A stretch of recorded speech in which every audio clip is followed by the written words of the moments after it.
Hello everyone, and welcome back to the Bobcat 909 Resurrection Project.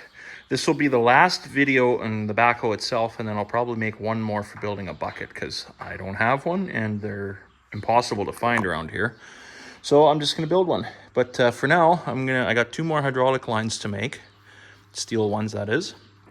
And I will show you guys how I make those, and then we'll get this rest of this thing assembled. So let's get into it. Okay, so you'll have to pardon the mess on the workbench here, but that's just kind of what I have to work with right now. So this here is the tubing bender that I bought from Vevor. It comes with a bunch of different dies for different size tubing.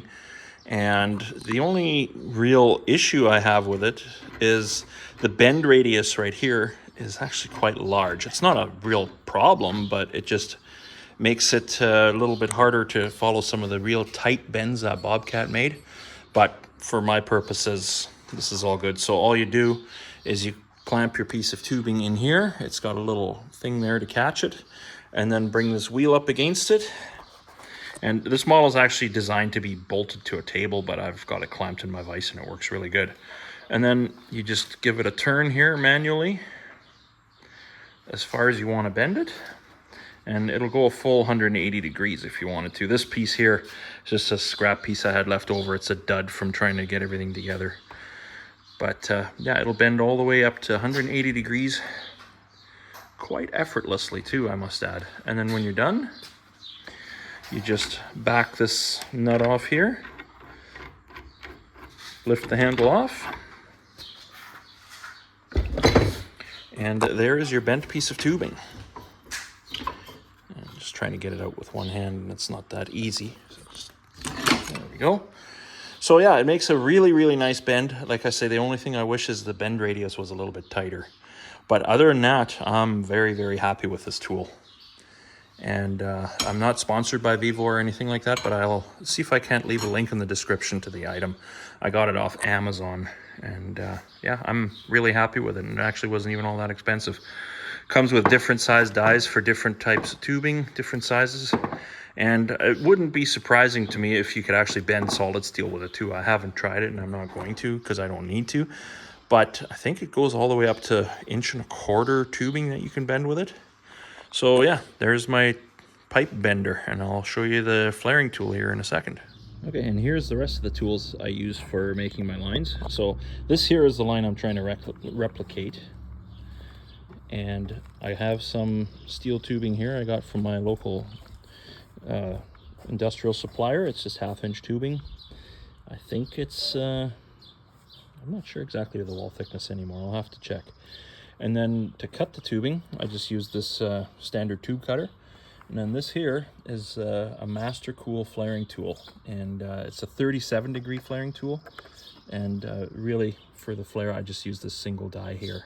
And then you also have the double flare here, so you can make a double flare with it. But for JIC hydraulics, I don't think they're necessary. So what I'll do is I'll start off by cutting this to length. Then afterwards, I'm going to just put just a little bow in it like here on either end. So that way the tubing isn't laying right against the structure of the backhoe and digging into it, and it'll make it easier to install and remove the hoses. So I will get on that here. So I'll just set you up somewhere and then you can watch. All right, I'm going to work on this tube length here. So first thing I'm going to do is just slide the ferrules back all the way, or at least a little way, so I can see just where the end of the tubing is. This one here is stuck. There we go, we're not reusing this one anyway.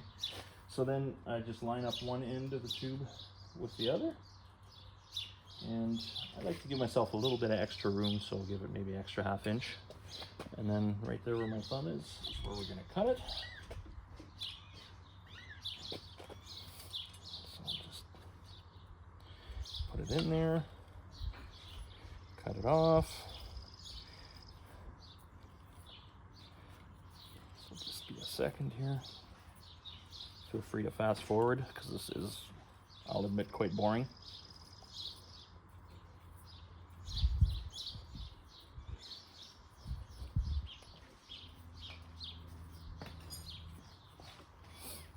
And a couple more turns should have it.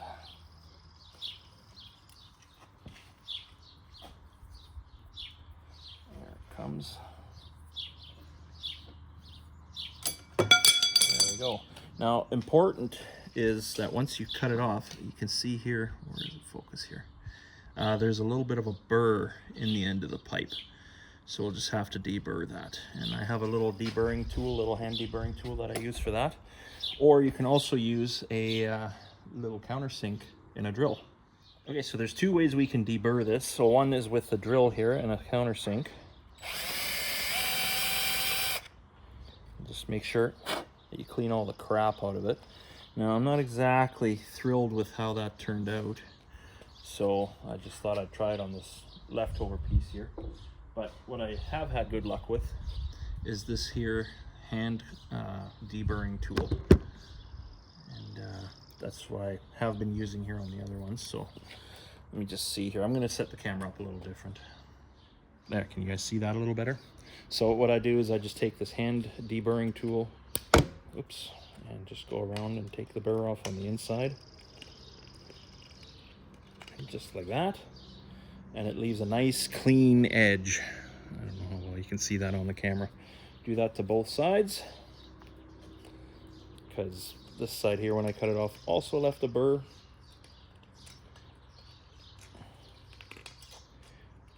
And there you go. And then I like to take some compressed air and blow the line out nice and clean. Okay, so now I'm going to take it over to the bender and put the little kinks in the end there. Okay, all right, so I'm going to put a little kink in the end here, or a little offset I should call it, not a kink. And so what I do is I just cinch it up in the tool, give it a bit of a tweak this way, and then slide it in a little bit further. It'll be tough to do now because it doesn't want to really go through the bend.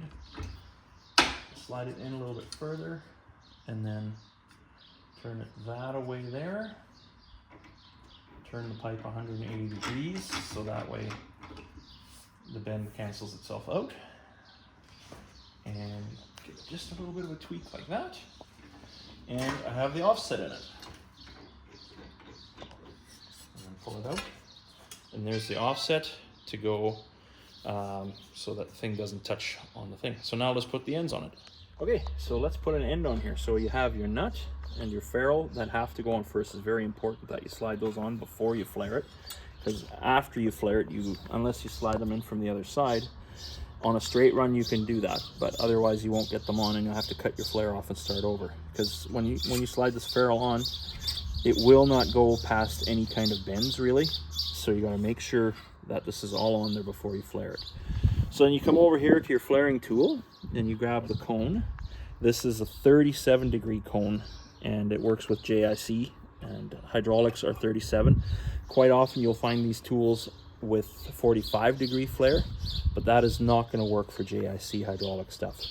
And then you put that in your tool here, like so, and then you put your tool down and you grab the die that grabs onto the pipe. Now, in the instructions here, when I first got this tool, it said to mount it flush with the end of the die.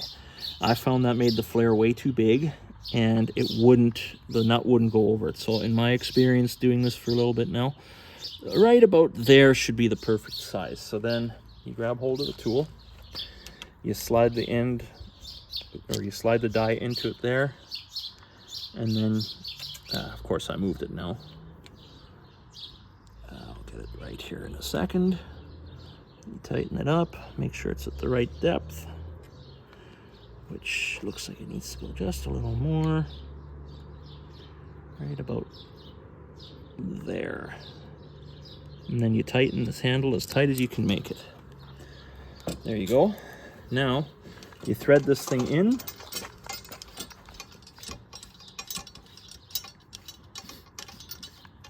Until it seats up against the pipe that you're flaring. Right about there. Then you close this little valve and you give the handle a squeeze, and then you can see the die pushing, or the cone pushing into the die.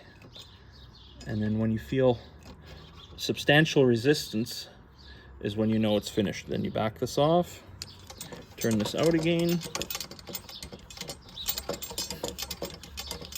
and once it's far enough out, you can undo this here, tool off, take the dies off, and admire the work you've done. So there's the flare. Just put this down. The ferrule slides up against it nicely, and the nut goes across over the top of it. And there you go. That's how you do that. So let's make one more and then we'll install it. So I'll bring you guys back when we install it.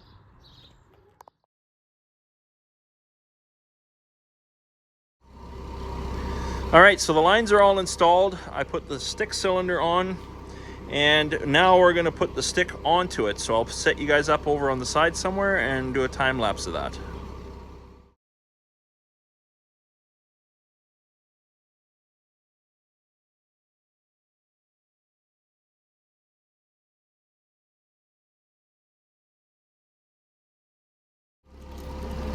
Oh, look at that. That's substantially different than when we first got it, isn't it?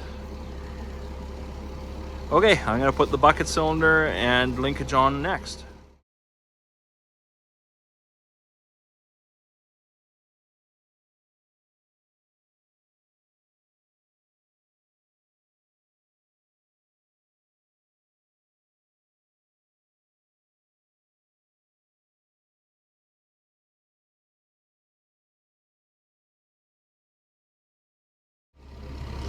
Okay, bucket cylinder's installed. We got a whole new rod made for it. Let's see if it works.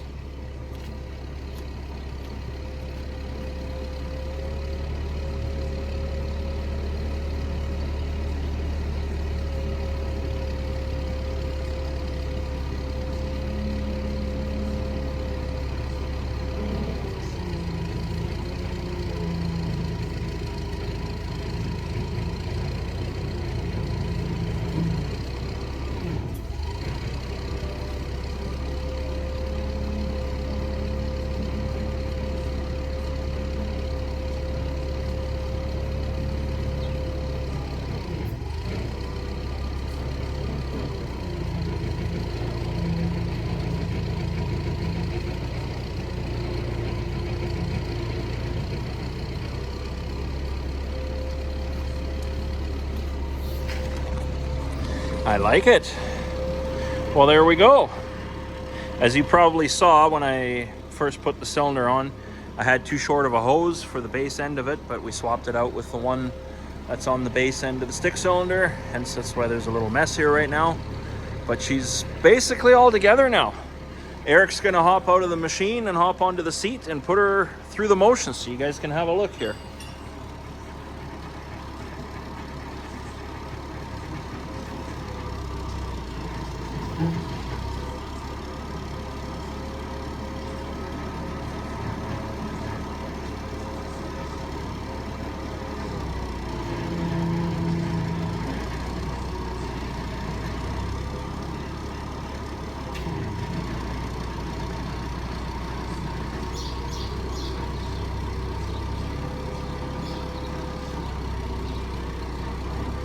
Reaches up good and high. This is a 10-foot door, and by the time the bucket's on there, it'll definitely reach that. So yeah, I'm real happy with it so far.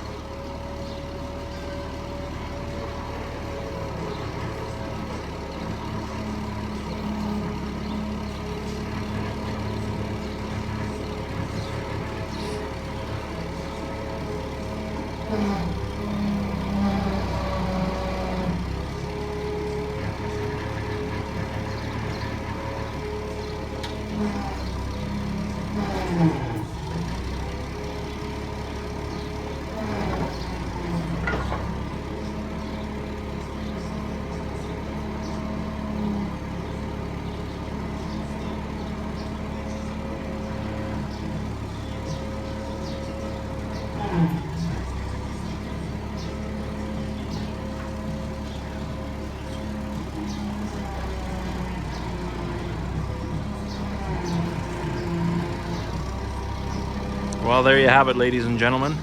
That'll be the end of this here video. What we're gonna do next is start building a bucket and some feet for the outriggers for it. So you'll have to stay tuned for that. Thanks for watching and have a good day.